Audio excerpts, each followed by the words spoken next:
pueden llevarle al paciente a la consulta. O sea, se constituyen en el motivo de consulta.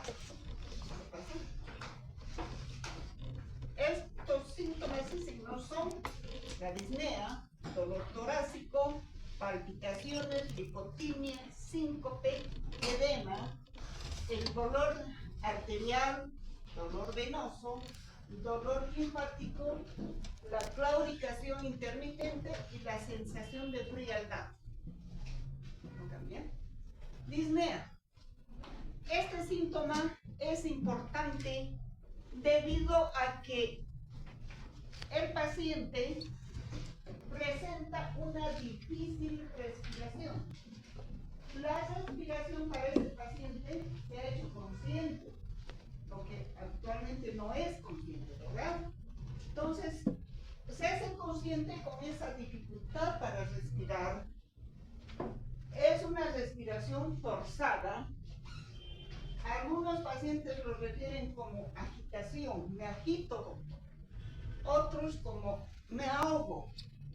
Y generalmente se acompaña de alteraciones tanto en la amplitud, frecuencia, ritmo de los movimientos respiratorios, a lo que se llama taquipnea, bradipnea, polinea, respiración superficial.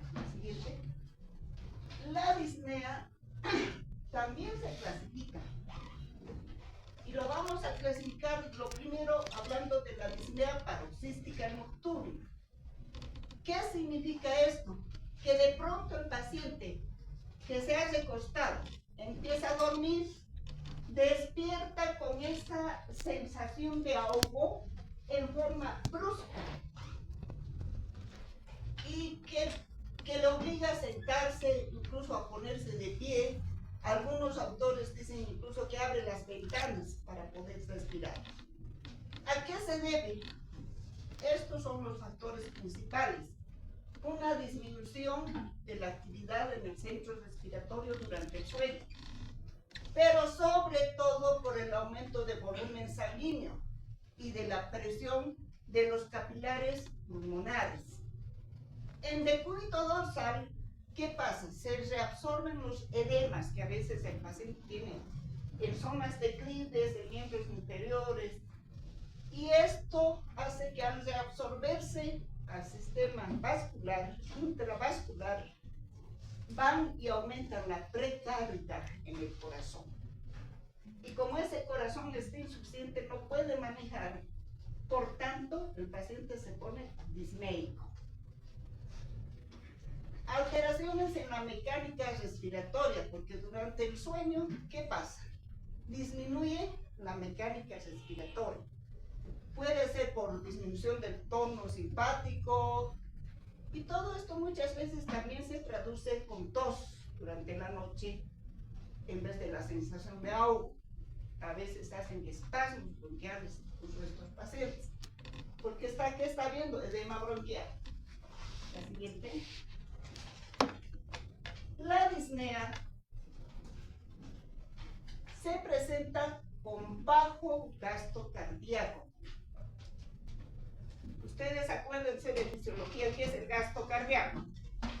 ¿Se acuerdan, verdad? ¿Sí? Ya.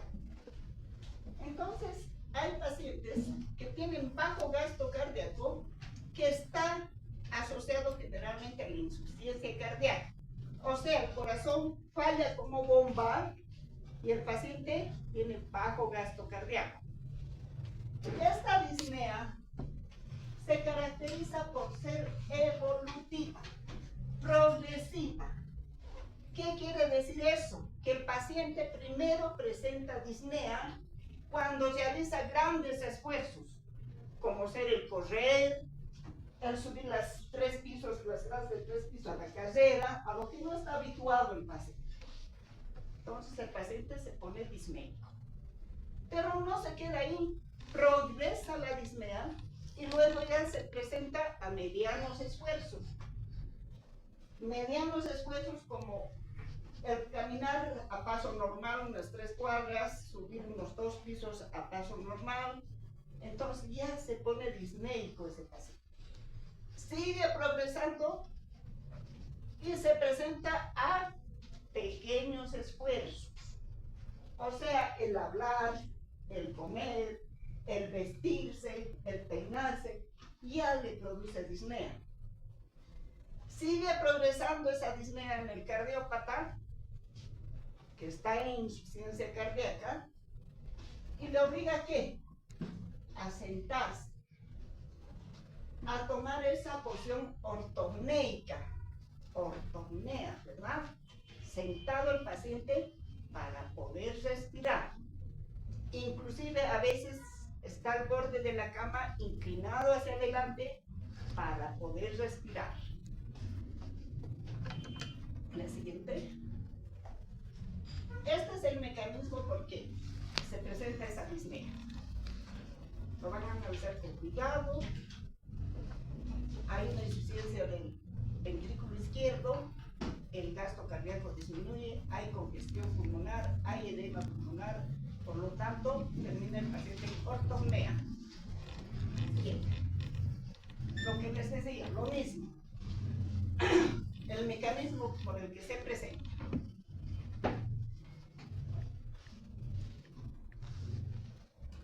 El siguiente. Para más o menos valorar la severidad de la disnea por bajo gasto cardíaco, o sea, que el paciente está en insuficiencia cardíaca, se ha tomado la clasificación de la Asociación del Corazón de Nueva York. Por eso estas son las siglas. Que clasifica en 4 grados. Lo que les decía, grado 1 o liga 1, la disnea aparece cuando el paciente realiza grandes esfuerzos, gran actividad. 2, medianos esfuerzos. 3, pequeños esfuerzos. Y la 4 está en disnea de reposo, ortopnea, que le obliga, obligadamente a este paciente, tiene que ser internado para ser tratado. La siguiente. Ahora, seguimos hablando de la disnea. Y la disnea también se puede presentar en pacientes con un gasto cardíaco normal. O sea, no hay falla de bomba del corazón, o sea, del ventrículo izquierdo.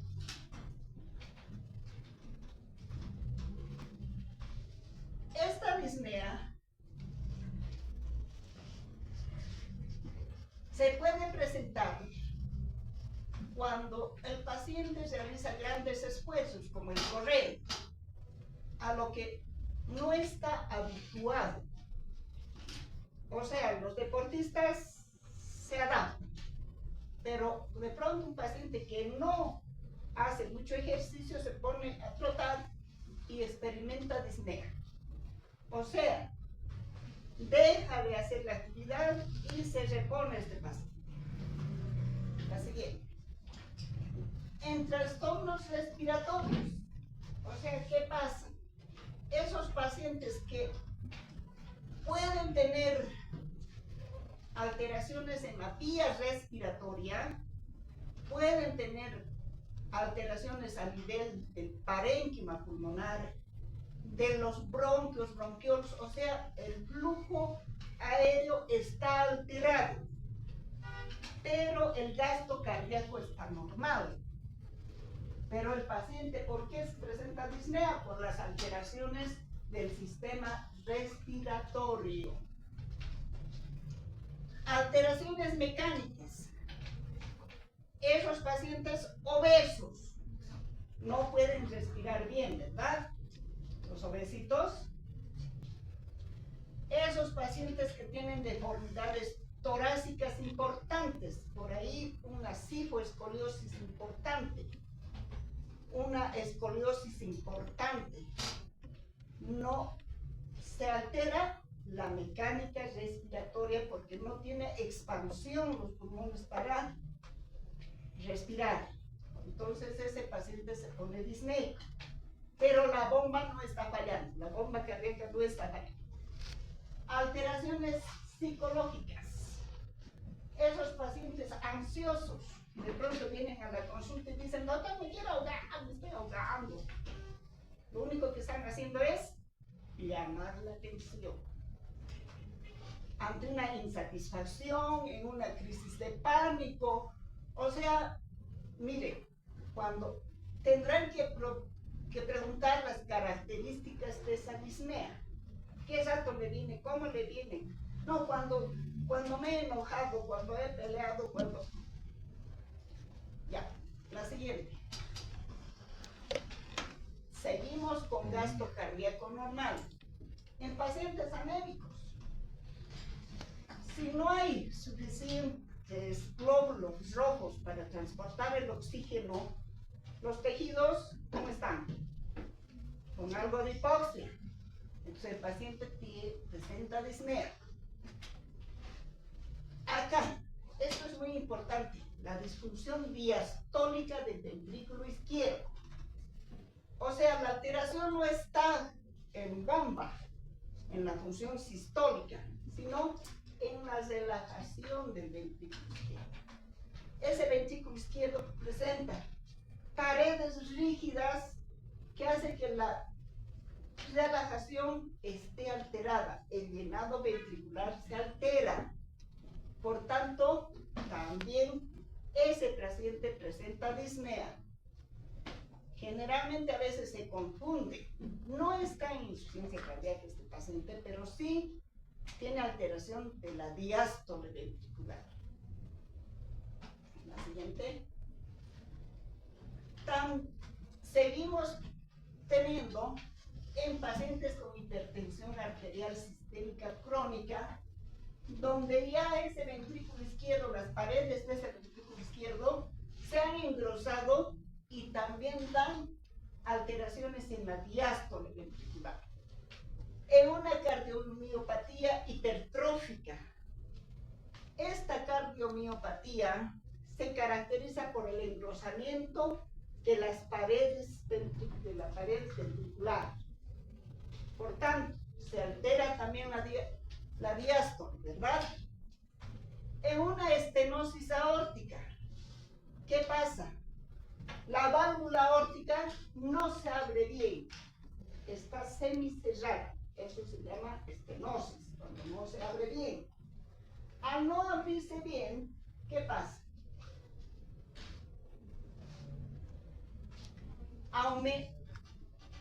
Aumenta la sobrecarga de presión en el ventrículo izquierdo.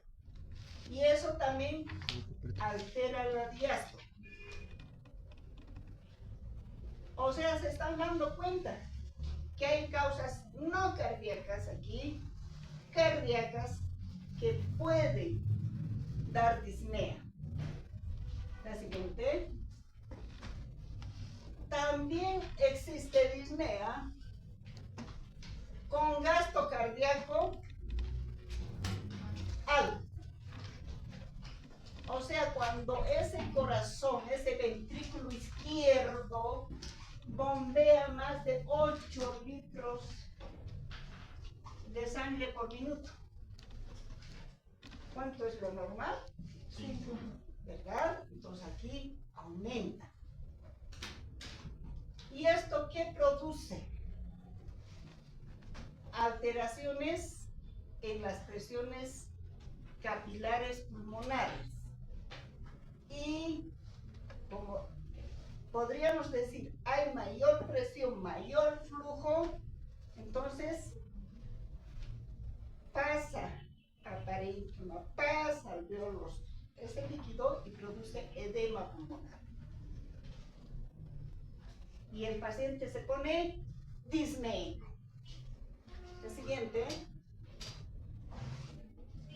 lo que les decía, ocurre también en una sobrecarga volumétrica, en una insuficiencia mitral y en una insuficiencia aórtica. ¿Por qué? Porque el flujo refluye, podríamos decir que retrocede y va a congestionar pulmones.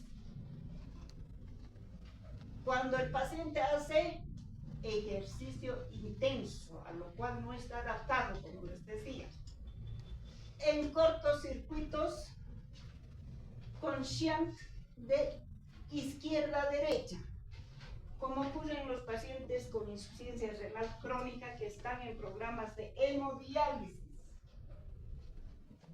Entonces, ese flujo aumenta. ¿Y aumenta qué más? El volumen sanguíneo, ¿verdad?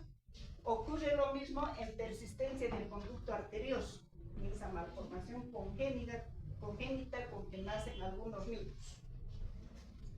Cuando existe un aumento de las hormonas tiroideas, o sea, ese paciente, ¿cómo se pone? Un hipertiroidismo en realidad. Taquicárdico, mayor volumen. Todo este mayor volumen lleva a que la resistencia de los vasos, de las paredes de los vasos también aumenten y se produce una hipertensión sistólica aislada. En una crisis tirotóxica o tormenta tiroidea, que ya endocrino van a aprender. Aquí rápidamente el paciente hace una falla cardíaca, hace arritmias, incluso convulsiones y hasta puede entrar en coma. O sea, todo esto son cuadros que se presentan con un gasto cardíaco alto. Siguiente. Otro síntoma importante es el dolor torácico.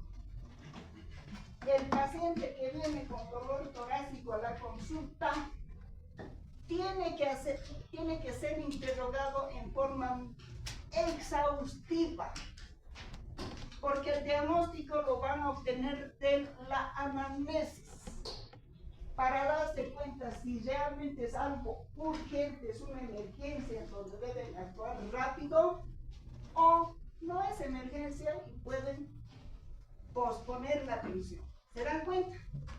Es importante. Por tanto, el diagnóstico, como dice, tiene que ser precoz, certero. Aquí depende de la anamnesis para poder determinar cuál es la urgencia. Todo esto tienen que preguntar. La siguiente. Y se ha clasificado este dolor torácico de acuerdo a su origen. Puede ser de origen cardiovascular o no cardiovascular.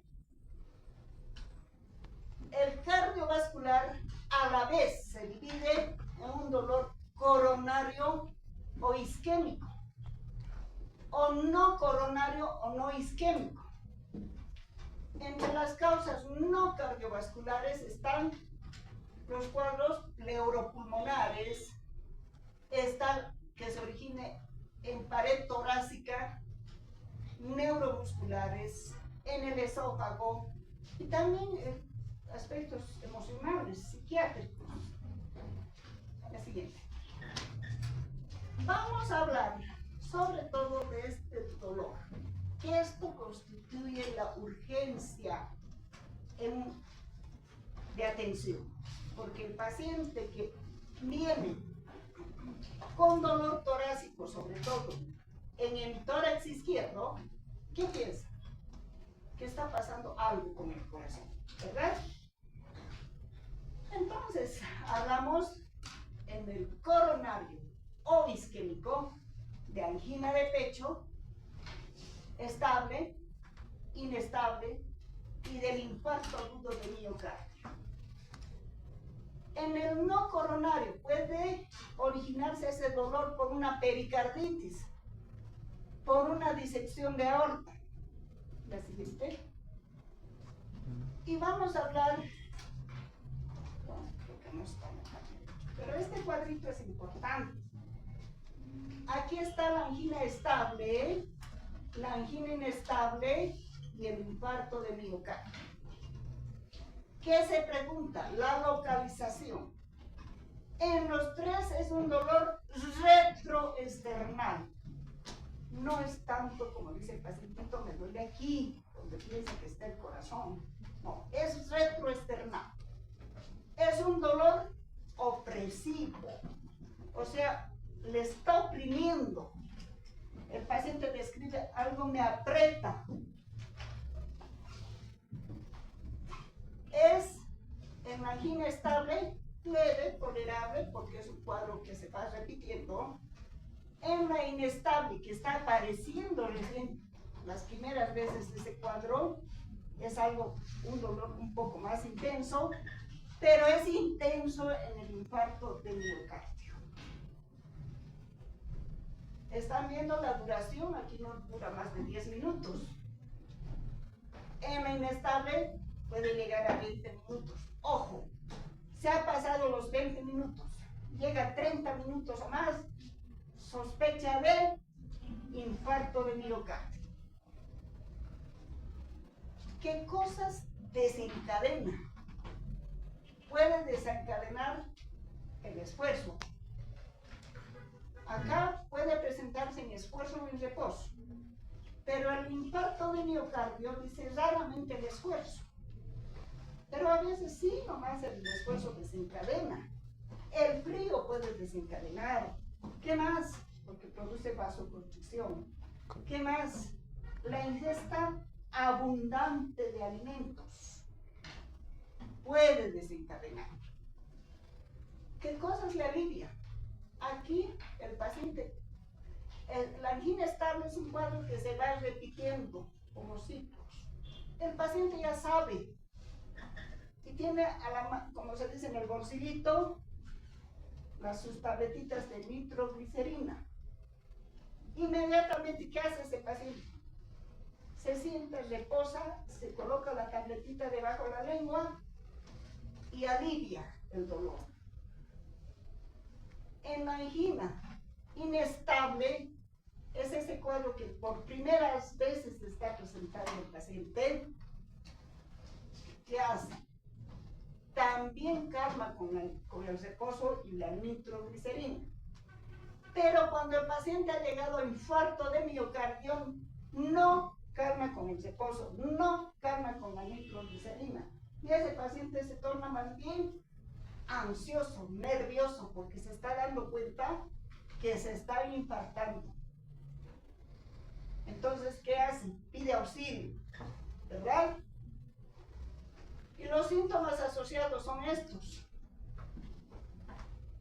En la estable, rara vez hay estos síntomas como sudor, mareos, náuseas. En la inestable sí se presenta.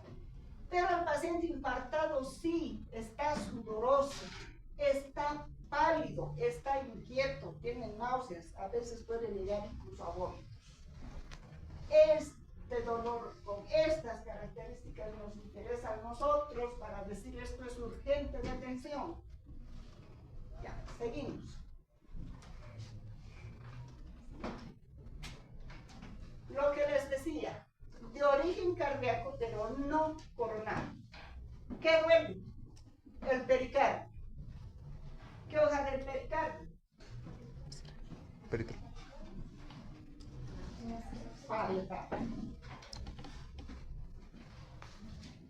Se ha inflamado la hoja del pericardio. Puede ser un proceso viral, puede ser un proceso...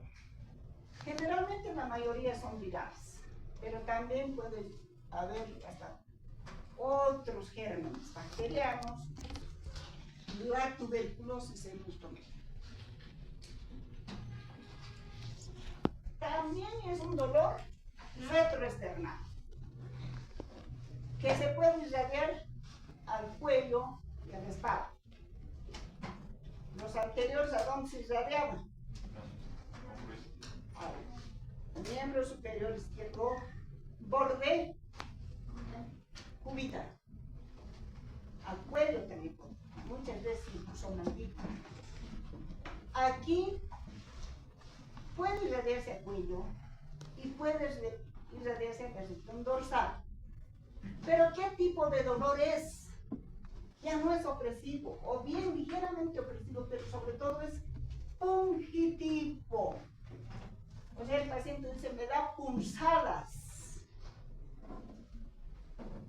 La duración puede ser horas íntegras, días inclusive. Y cuando el paciente puede asociarse de fiebre, de infecciones respiratorias. Cuando se pone en decúbito dorsal este paciente, ¿qué pasa? Se acentúa ese dolor. No calma como el anterior, ¿verdad? En reposo, en decúbito. Y ese dolor le obliga a adoptar esta posición, ¿están viendo?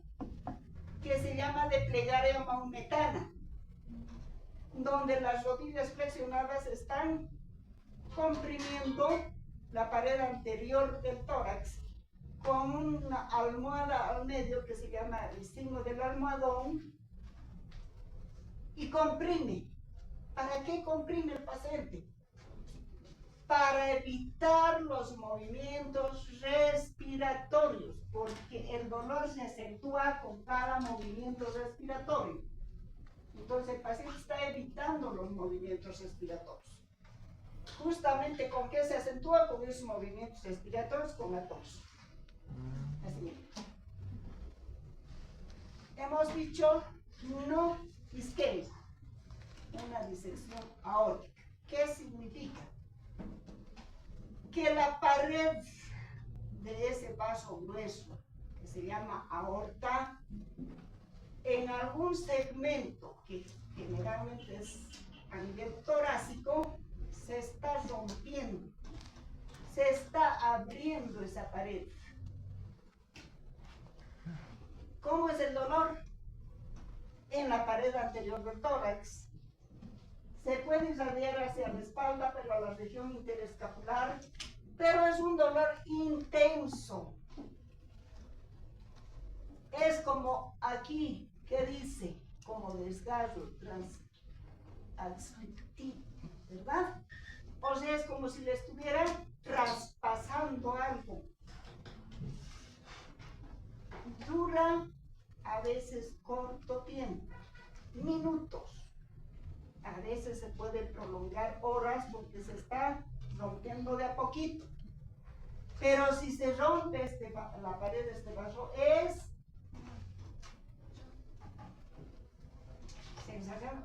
la muerte.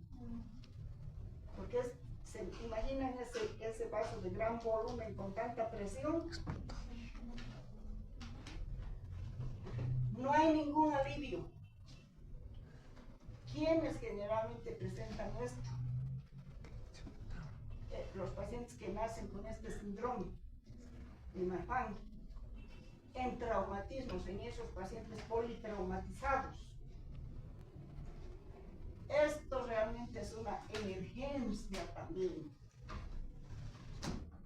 O sea, aquí si no actúan rápidamente, el paciente fallece. Ya, la siguiente.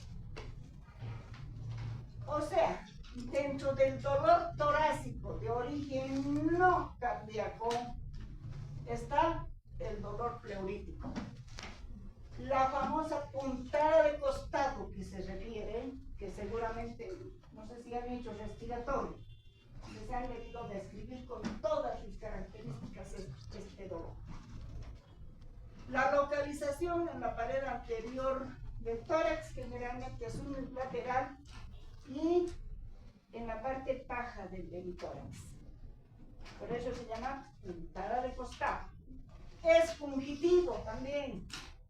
Se acentúa con los movimientos respiratorios y se acompaña de disnea, de fiebre, de tos.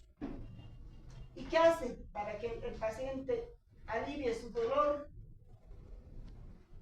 Comprime esa región y la respiración lo hace en forma suave. Es una respiración superficial.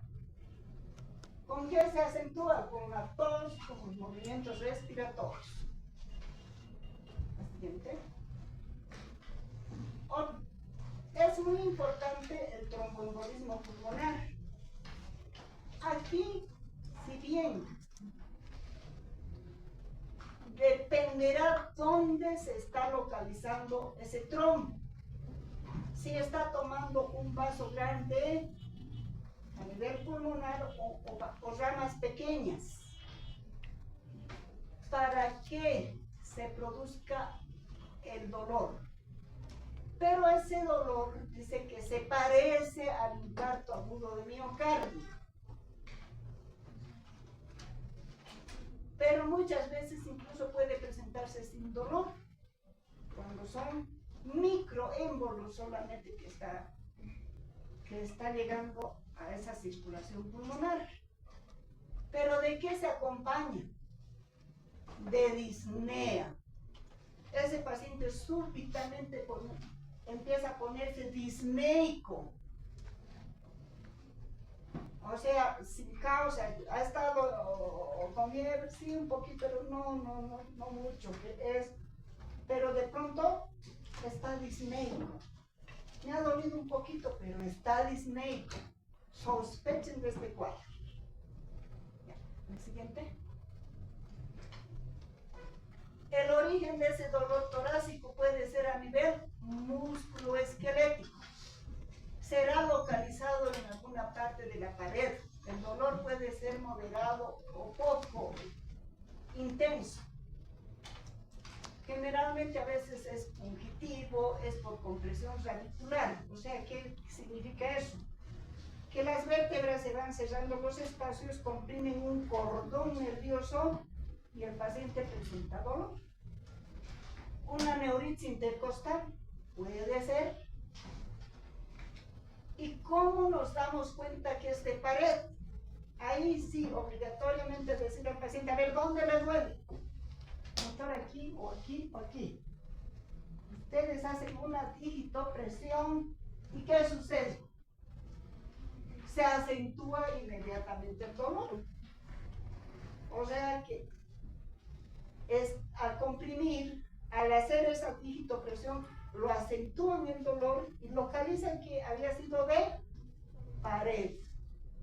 Y eso, bueno, con calma, sí, señor, le vamos a enviar, pero tranquilo, ¿verdad?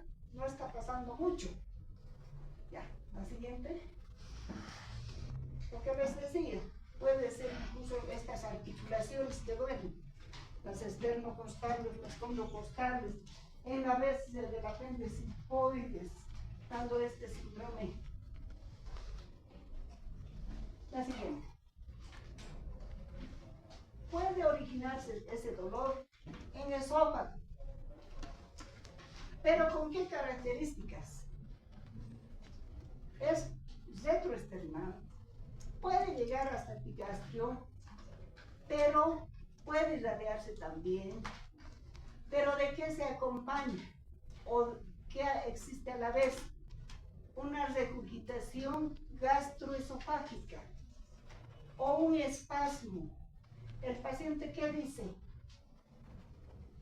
Ingiero el alimento o como, doctor, y pasa doliéndome.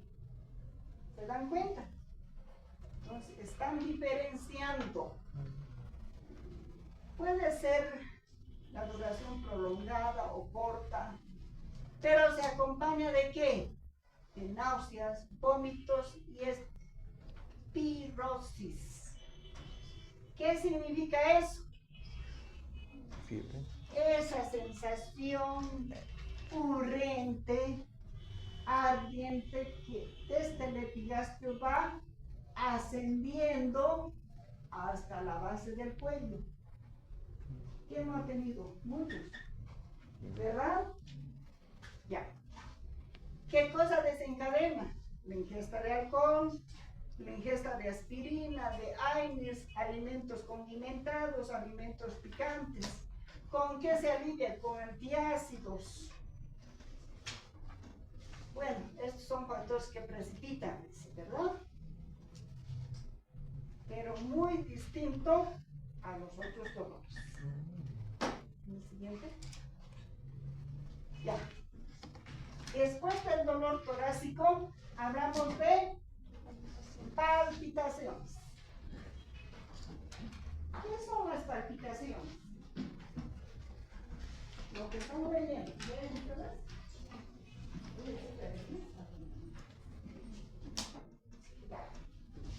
Cuando el latido cardíaco seas consciente para el paciente, a eso se llama palpitación. Normalmente nadie está consciente de sus latidos, ¿verdad? Nadie lo siente, nadie dice, está latiendo, no está latiendo, nadie, ¿verdad? Pero para este paciente los latidos se han hecho conscientes. Lo describen como me golpea, doctor, me zapatea el corazón, se quiere salir por la boca. Es lo habitual que vienen a decir los pacientes. A veces esa sensación se extiende hasta el cuello, a la garganta. La siguiente. ¿Qué se debe preguntar cuando el paciente viene con palpitaciones? ¿Cómo empezó? ¿En forma brusca? ¿En forma paulatina? ¿Cómo termina? ¿Son regulares? ¿Son irregulares? ¿Son palpitaciones rápidas? ¿Lentas? ¿Qué factores desencadenan? Emociones, alcohol, cafeína, estas drogas sobre todo, emociones.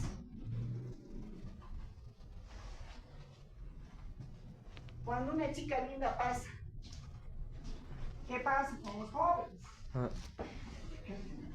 ¿Verdad? ¿Sí o no? Pues, se emociona. ¿Qué más? Se acompaña generalmente de mareos o lipotimia, de síncope, de dolor torácico, de disnea.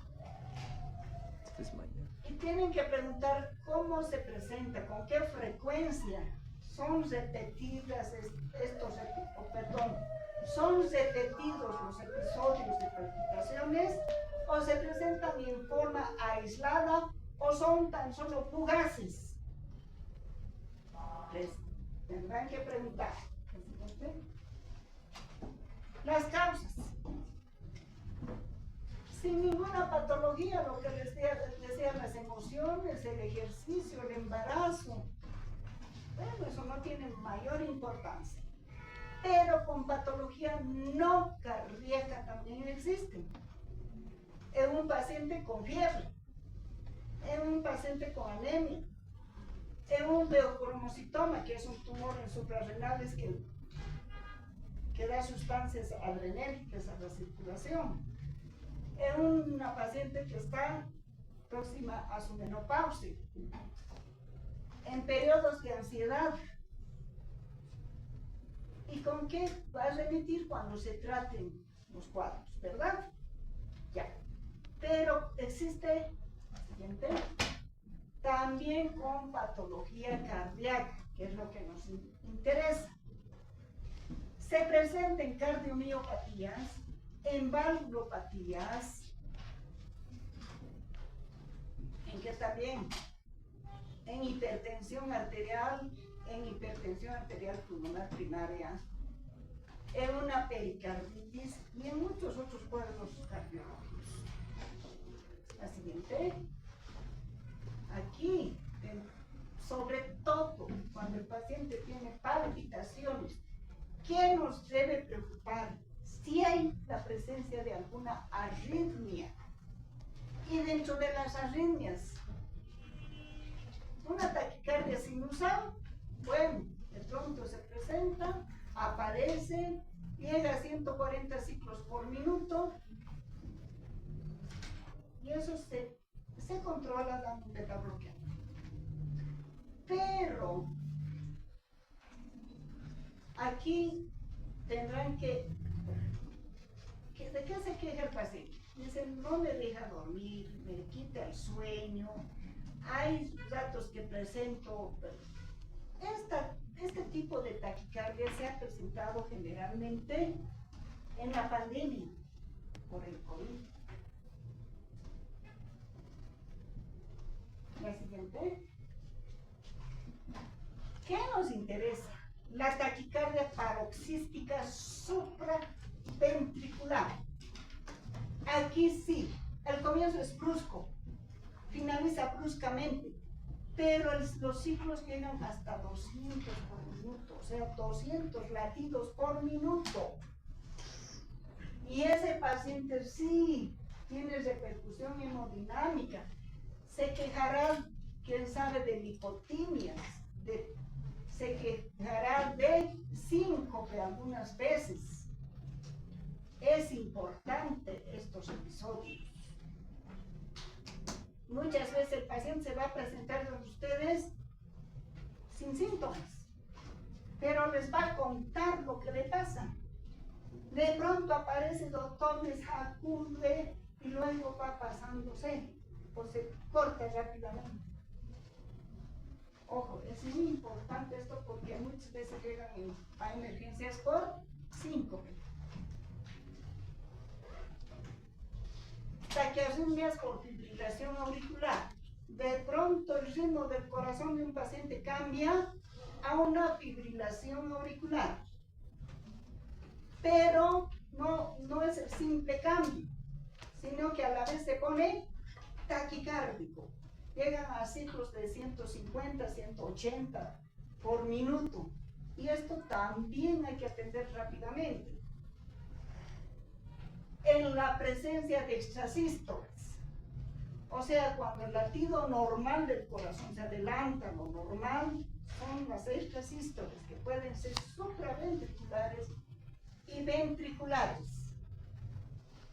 En las ventriculares hay una pausa después del extrasístole, que es lo que el paciente generalmente lo siente.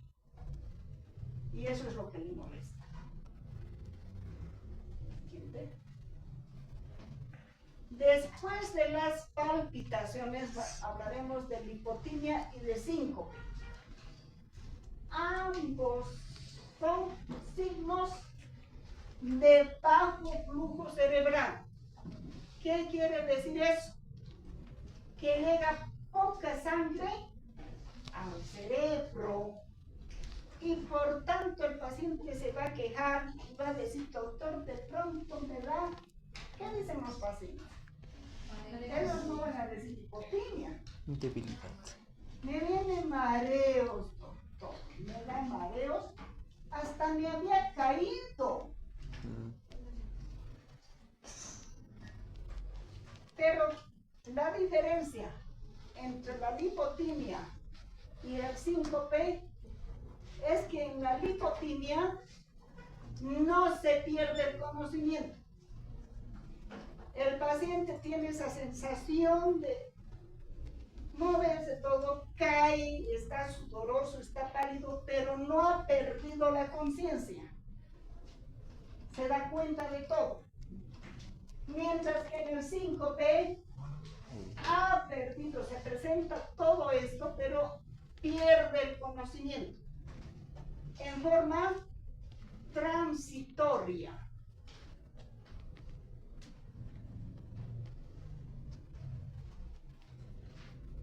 Hay caída, pero ¿qué pasa? Hay falta de pulso, hay falta de respiración. Pero de pronto ese paciente recupera espontáneamente y recupera todas sus facultades. Es como que si no le hubiera pasado nada. A eso se llama síncope. Siguiente. Las causas. Cardiopatía estructural, una estenosis aórtica muy cerrada, una cardiomiopatía hipertrófica, hipertensión arterial pulmonar, un infarto de miocardio y masas cardíacas, o sea que de pronto esa masa se mueve y taponea el flujo, puede presentarse en arritmias cardíacas, en esas bradicardias extremas. Tienen pacientes con 30 ciclos por minuto. ¿Se dan cuenta? En enfermedad de nodo sinusal, o sea, el nodo sinusal ha dejado de comandar. Hay bloqueos auriculoventriculares. Taquicardias. Lo que les decía, esa taquicardia paroxística supraventricular que puede llegar hasta 300 ciclos por minuto muchas veces. ¿El corazón qué está haciendo? El tiempo. Ya no hay tiempo para el llenado ventricular. Lo único que está al vacío, como podríamos decir que está contrayéndose, ¿verdad? Si ese paciente de pronto tiene lipotimia, hasta puede tener síncope. Taquicardias ventriculares, las supraventriculares, lo que les decía, el síndrome de Creutzfeldt-Largo, que predispone a arritmias severas, arritmias por drogas. En un síncope reflejo, o sea, el vaso vagal. En el síndrome del seno carotídeo, a veces el paciente dice, ha tenido, o los familiares dicen, ha tenido tos y de pronto se ha desmayado, dicen los pacientes o los familiares, ¿verdad? En estornudos, post-miccional, en un paciente que ha hecho bastante esfuerzo para evacuar, ortostática, por drogas, por esta disautonomía del sistema nervioso autónomo. ¿Qué ocurre? El paciente está bien, se pone de pie, ¿qué hace? Viene la lipotimia o viene el síncope. ¿En quiénes pasa? En los pacientes diabéticos, que como complicación. En pacientes que han perdido volumen, una hemorragia, una deshidratación. Vamos a hablar de este signo también, que es motivo de consulta. El edema cardiovascular. Generalmente el paciente no le da mucha importancia a veces a su disnea, pero cuando comienza a edematizarse, recién da importancia y viene a la consulta. Ya saben, se produce por un desequilibrio en las fuerzas que regulan las presiones y en el movimiento de los líquidos en capilares. Hay varias causas de edema, pero aquí nos interesa el edema cardiovascular, que donde existe un aumento de la presión hidrostática. En la insuficiencia cardíaca el corazón no puede bombear la sangre de manera efectiva, como dice acá. ¿Qué produce? Un aumento en la presión venosa, y esto hace que exista una transsudación y el líquido pase a intersticio, resultando el edema. La siguiente. Hay retención de agua y de sodio por todo el mecanismo que ya ustedes en fisiología han llevado, neurohumoral, ¿verdad? ¿Se acuerdan? Ya. No voy a repetir. ¿Se acuerdan, verdad? Ya. Pero en cardiovascular, ¿qué nos interesa? El edema pulmonar.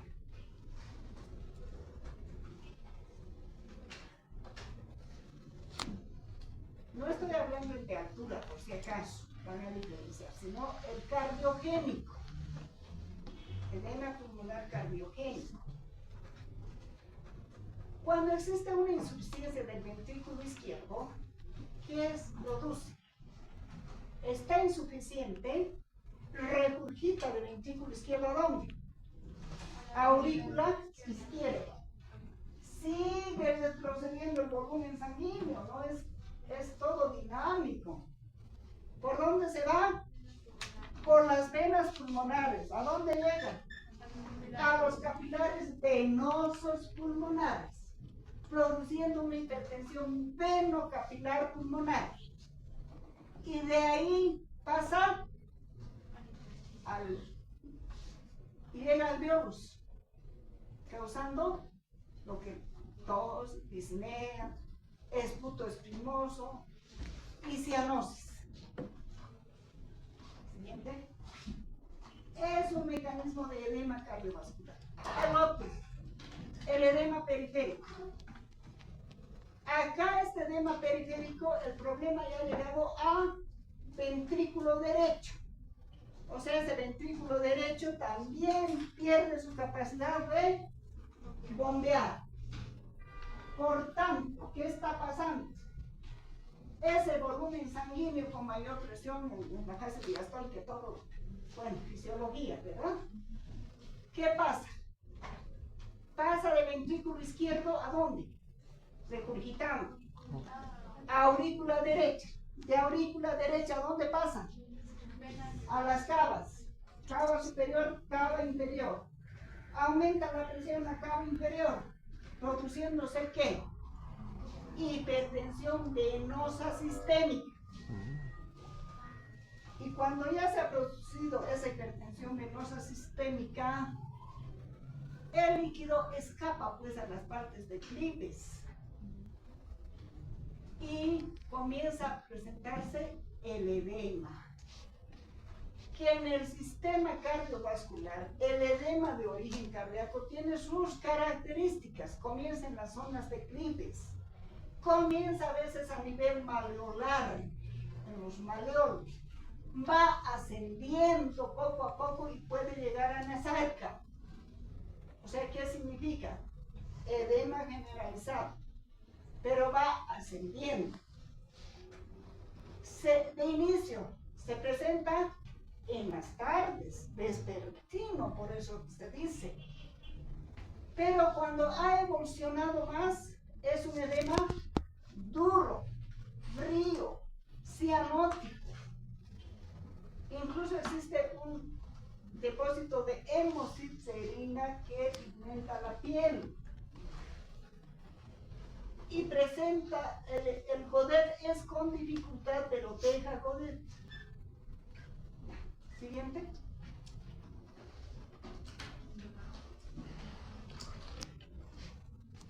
Otro motivo de consulta, el dolor arterial, pero el periférico, no estoy acá. Nos vamos a localizar en miembros inferiores. O sea, existe una disminución de la circulación a nivel de miembros inferiores. ¿Y cómo se manifiesta? Con dolor en miembros inferiores. ¿Y cuándo aparece el dolor? Cuando el paciente está caminando, por ejemplo, va a una subidita y de pronto, ¿qué dice ese paciente? Me duele, pierdo fuerzas en esas piernas y mis piernas se quieren doblar y me quiero caer. ¿Qué hace el paciente? Detiene el caminar, detiene la marcha hasta recuperar las fuerzas, podríamos decir, y volver a caminar. A eso se llama claudicación intermitente. Entonces, hay dolor, claudicación intermitente en los miembros inferiores. La causa más frecuente es la aterosclerosis. Puede ser un cuadro agudo, o sea, de pronto ha habido algo de dolor, tal vez ni siquiera le ha dado tiempo al paciente a esa claudicación intermitente, pero hay dolor en miembros inferiores. ¿Qué ha pasado? Se ha obstruido un vaso en miembros inferiores. ¿Por qué? Puede ser por un émbolo. Por ahí ese paciente tiene una arritmia en fibrilación auricular, ha embolizado, ha ido a toponear un vaso importante de miembros inferiores. O se ha roto una placa de ateroma y obstruye la luz del vaso.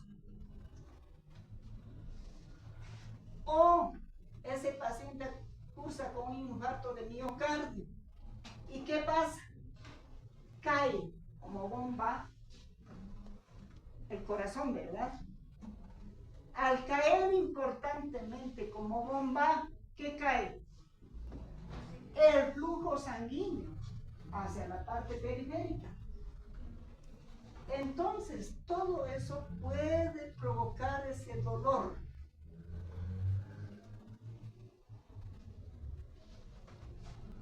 ¿Y qué? ¿Y de qué se queja además el dolor el paciente? Cuando de pronto se ha obstruido una arteria, ¿qué pasará? ¿Qué pasa pues? Necrosis. ¿Y cómo se manifiesta aparte del dolor? De colores sensibles. ¿A qué color? ¿Perdón? No. Violeta. Si no hay Azulado. flujo sanguíneo que lleve oxígeno, ¿cómo se pone un miembro? Azulado. Pálido, pues pobre. Hay palidez. Comienza a ponerse pálido. A ver que no vaya y sangra su dedo. Se va a poner pálido. ¿Verdad? Es otra cosa el retorno venoso para la cianosis. Pues, no confundan, jóvenes. Aparece palidez. ¿Qué más? Ese miembro, ¿cómo se va a poner? Frío. ¿Y qué más? Va a desaparecer el pulso. Y todo eso pasa a veces en pacientes con factores de riesgo que se llama, que son una diabetes mellitus, un paciente dislipidémico, un paciente con tabaquismo, con hipertensión arterial, con aumento de la homocisteína, de los estados de hipercoagulabilidad. El siguiente. Acá está el concepto, lo que ya les dije, claudicación intermitente. Se queja de ese dolor que le impide caminar. ¿Qué está pasando? Se está obstruyendo el vaso.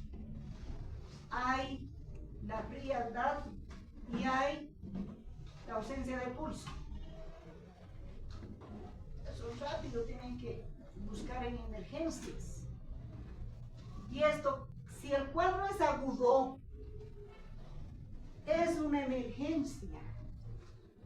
Porque si está taponeado un vaso por un émbolo o una placa de ateroma, ¿qué tienen que hacer? Llamar inmediatamente al vascular, o dan el Doppler, mientras tanto. ¿Para qué? Para que desobstruya el vaso, ¿verdad? Porque si pasan horitas, ¿cuántas horitas tendría que pasar para que se muera un tejido? 3. A ver, miembro inferior. 3.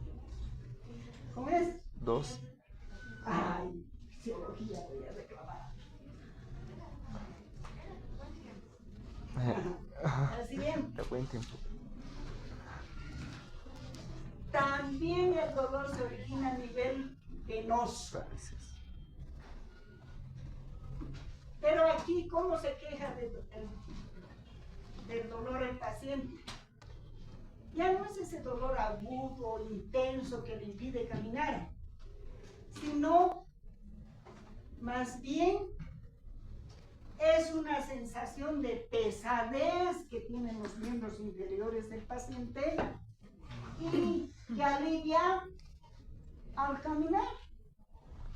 ¿Por qué? Porque al caminar está estimulando la circulación, está estimulando el retorno venoso.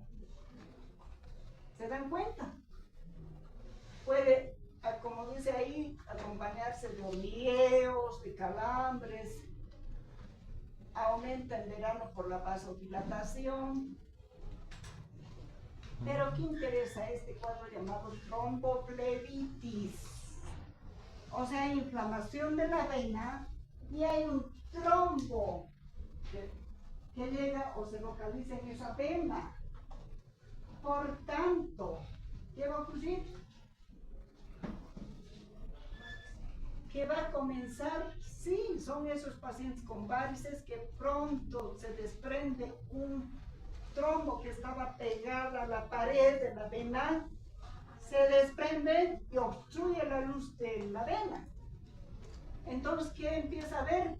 Aumento de volumen y presencia de signos inflamatorios en ese miembro. aquí sí va a ir con cianosis. ¿Por qué? Porque está impidiéndose el retorno venoso, sangre venosa. Aquí aparece cianosis. Y bueno, ratificarán con algunos signos que no están notados ahí, que son el signo de Olo y Commons. En las prácticas les van a enseñar a hacer. Qué rico. Genial. Dolor de origen linfático. La inflamación ya se dice que está en los vasos linfáticos. Es una linfangitis aguda. ¿Cómo se presenta? Con un dolor urgente, poco preciso. Pero ¿qué nos orienta a darnos cuenta de que es de origen linfático? La presencia de ganglios regionales hipertrofiados, infartados, quiere decir que están grandes y dolorosos. Entonces debemos buscar ganglios.